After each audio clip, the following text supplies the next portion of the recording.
अगर मैं गलत गाता हूं तो उस गाने को बिल्कुल प्रमोट मत करिए और मत सुनिए। हम मत सुनिए, बस अच्छे गानों को सुनिए। सारे कंपनी भी उसी दिशा में। दशरथ मांझी के पास क्या था? उस आदमी के पास एक ही चीज था, ताकत और हौसला।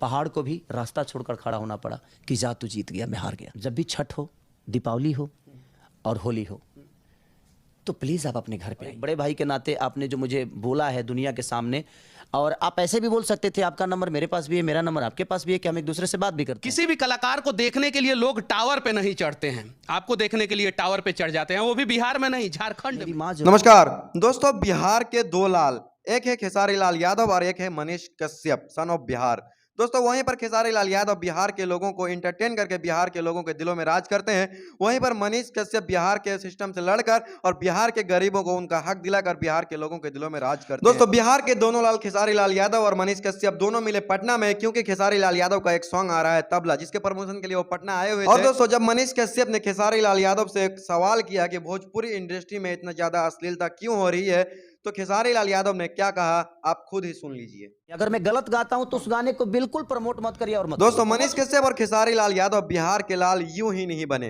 क्योंकि खेसारी लाल यादव के जीवन के पीछे बहुत ज्यादा संघर्ष है। वहीं पर मनीष कश्यप ने भी बहुत ज्यादा संघर्ष किया, यहां तक कि उनको 3 से 4 बार जेल भी जाना पड़ा, उसके बाद वो बने सन ऑफ बिहार। इसलिए मनीष कश्यप और खेसारी लाल यादव के लिए एक लाइक तो बनता है। बस दोस्तों आज के लिए इतना ही, मिलते हैं किसी इंटरेस्टिंग वीडियो के साथ, तब तक के लिए जय।